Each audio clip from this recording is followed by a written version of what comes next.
चुनाव से पहले इंडिया वर्सेस भारत, मोहन भागवत के बयान से मचा बवाल। चुनाव से पहले देश के नाम पर राजनीति तेज, देश को इंडिया नहीं भारत नाम से बुलाए।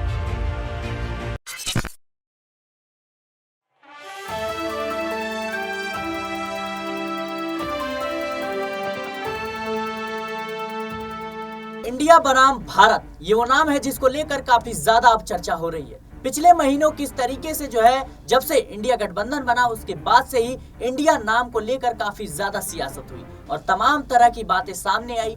किसी ने कहा कि यह अंग्रेजों का दिया हुआ नाम है, किसी ने कहा कि यह गुलामी का प्रतीक है। लेकिन अब इस पूरी कंट्रोवर्सी में कहीं ना कहीं अब कूद पड़े हैं आरएसएस यानी राष्ट्रीय स्वयं सेवक संघ, आरएसएस के चीफ मोहन भागवत। उन्होंने साफ तौर पर कहा कि देश का नाम इंडिया के बजाय भारत नाम से पुकारना चाहिए और कहीं ना कहीं वो इस बात को फिर से तोल दे रहे हैं जब लोकसभा चुनाव नजदीक है, जब राम मंदिर का उद्घाटन होना है। ऐसे में आरएसएस पर यह हमेशा से आरोप लगते आ रहे हैं कि जानबूझकर आरएसएस ऐसे कार्य करता है जिससे बीजेपी को फायदा होता है। हालांकि इस बात की जो पुष्टि है वो नहीं हो पाई, लेकिन जिस तरीके से उनके कार्य को देखा जाए तो कहीं ना कहीं उन पर सवाल उठते हैं। लेकिन अब जिस तरीके से उन्होंने हाल ही में बयान दिया, यानी कल बयान दिया कि देश का जो नाम है वो इंडिया ना लेकर आप भारत के नाम से पुकारे, तो ये सवाल खड़े करता है आखिर क्यों मोहन भागवत लोकसभा चुनाव से पहले ऐसे बयान दे रहे हैं। क्या उनको फायदा है और क्या अप्रत्यक्ष रूप से वो बीजेपी की मदद कर रहे हैं? ये तमाम सवाल उठ रहे हैं। इन सवालों के जवाब देने के लिए आज हमारे सहयोगी नाजमीन जी मौजूद हैं और उनसे हम बात करेंगे और समझने का प्रयास करेंगे कि आखिर मोहन भागवत कैसे लोकसभा चुनाव को प्रभावित कर सकते हैं, उनका बयान, और आरएसएस कैसे लोकसभा चुनाव को प्रभावित कर सकता है। तो नाजमीन जी, मेरा पहला सवाल कि जिस तरीके से मोहन भागवत ने यह बयान दिया है कि इंडिया ना कहकर भारत कह के अपने देश को पुकारा जाए, क्या किस तरीके से आप देख रहे हैं? क्या लोकसभा चुनाव से पहले इन तरह के बयानों से बीजेपी को फायदा नहीं मिलेगा?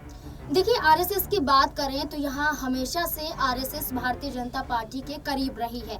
यहाँ पर देखा जाए तो कई भारतीय जनता पार्टी के ऐसे राजनेता निकलकर सामने आए हैं जो आरएसएस से जुड़े रहे। आप देखिए कि 5 राज्यों में विधानसभा चुनाव हुए और उसके बाद जब 3 राज्य भारतीय जनता पार्टी जीतती है और जब नए मुख्यमंत्री का ऐलान किया जाता है तो ये देखा जाता है कि भारतीय जनता पार्टी ने एक ऐसा फैसला सुनाया है जिसको किसी की उम्मीद नहीं थी। नाम यहाँ पर चर्चाओं में कुछ और थे, लेकिन चेहरे जब सामने आते हैं तो देखा जाता है कि भारतीय जनता पार्टी लोकसभा चुनाव जीतने के लिए इन चेहरों को मुख्यमंत्री बनाती हुई नजर आ रही है।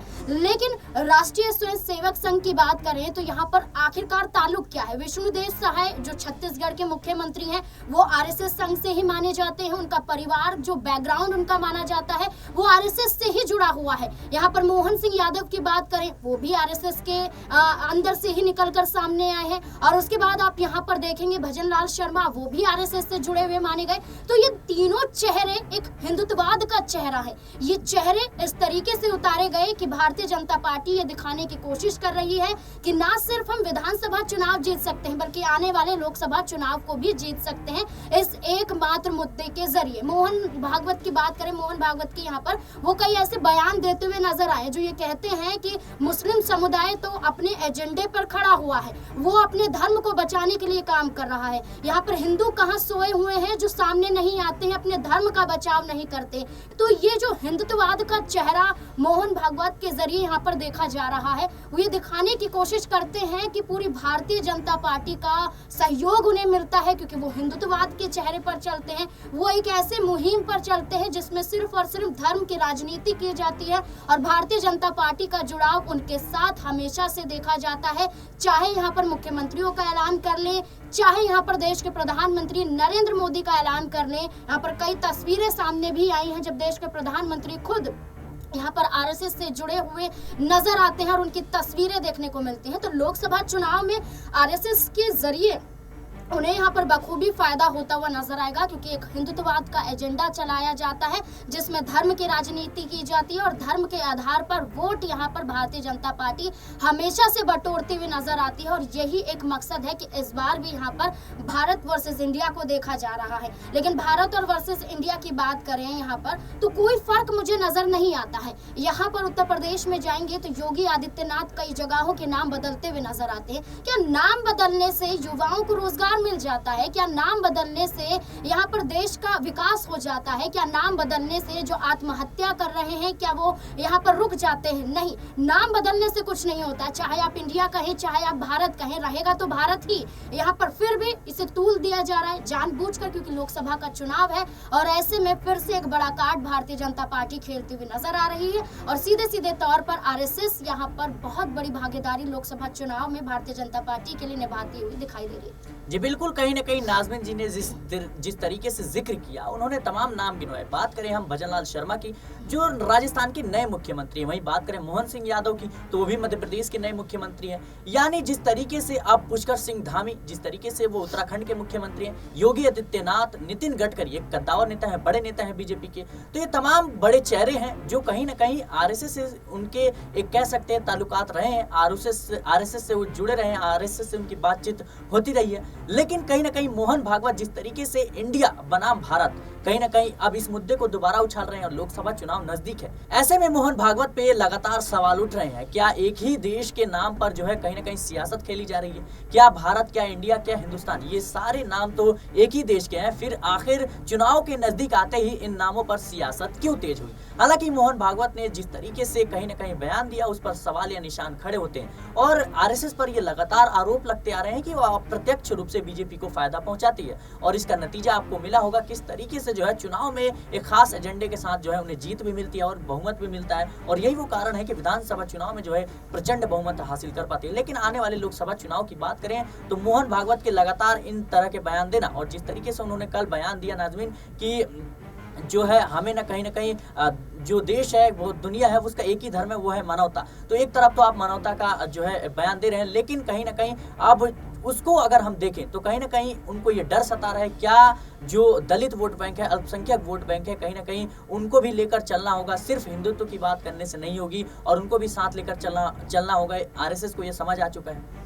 देखिए, आरएसएस की बात करें तो बिल्कुल यहाँ पर देखा जाए, लेकिन उनका एजेंडा यहाँ पर सिर्फ यही रहने वाला है, हिंदुत्ववाद का। यहाँ पर मानवता की बात आप बेशक कर ले, मानवता की बात करते हैं तो उसका मकसद क्या होता है कि आप लोगों को लेकर चल रहे हैं, आप लोगों की सुन रहे हैं, आप लोगों के हित में कार्य कर रहे हैं। लेकिन यहाँ पर उल्टा ही देखने को मिलता है, जहाँ से आपको फायदा पहुँचता है वहाँ पर आप तो बड़ाइयाँ करते हैं, लेकिन जहाँ पर आपको लगता है कि यहाँ से वोट नहीं मिलने वाला है या फिर यहाँ पर धर्म की राजनीति नहीं होने वाली है, तो सीधे सीधे तौर पर ऐसे बयानबाजियां भी शुरू हो जाती हैं जो यहाँ पर दंगे फसाद भी करवाते हुए नजर आते हैं। तो साफ तौर पर देखा जाए तो आरएसएस भारतीय जनता पार्टी के साथ इसी मकसद से जुड़ी हुई है, क्योंकि भारतीय जनता पार्टी एक ऐसे रास्ते पर चलती है, धर्म की राजनीति करती है और यहाँ पर धर्म की राजनीति की बात करें तो हिंदुत्ववाद को लेकर चलती है। एक धर्म को साधने की कोशिश और दूसरे धर्म पर प्रहार करने की बात करती है और उसके बाद कहते हैं कि हम पूरे देश को लेकर साथ चल रहे हैं,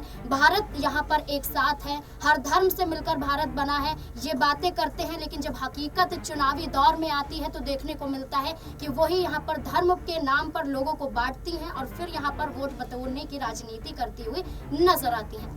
नाज़मीन, आपका बहुत बहुत शुक्रिया हमारे साथ जुड़ने के लिए। लेकिन दर्शकों, आपको बताना चाहेंगे कि जिस तरीके से हमारे देश के नाम है, कहीं ना कहीं हिंदुस्तान, भारत, इंडिया, ये तमाम जो नाम है कहीं ना कहीं एक ही है हमारे देश का नाम। जिस तरीके से राजनीति कहीं ना कहीं चरम पे है और उसके बाद से ये सवाल उठता है, आखिर आरएसएस और बीजेपी पार्टी पर भी ये सवाल उठता है कि आखिर ये नाम आपको जब गुलामी का प्रतीक नहीं लेगी, जब इंडिया गठबंधन जो है उसका अस्तित्व नहीं था। आखिर इंडिया गठबंधन बनने के बाद ही आपको इंडिया नाम से गुलामी याद आने लग गई, आपको इंडिया नाम जो है अंग्रेजों का दिया हुआ लगने लग गया। ये तमाम सवाल है कहीं ना कहीं उठने लाजमी है और लोग पूछ भी रहे हैं। फिलहाल के लिए इस खबर को लेकर आप क्या सोचते हैं हमें कमेंट बॉक्स में जरूर बताएं। देश और दुनिया की तमाम खबरों के लिए बने रहें नेक्स्ट पॉलिटिकल बाइट के साथ।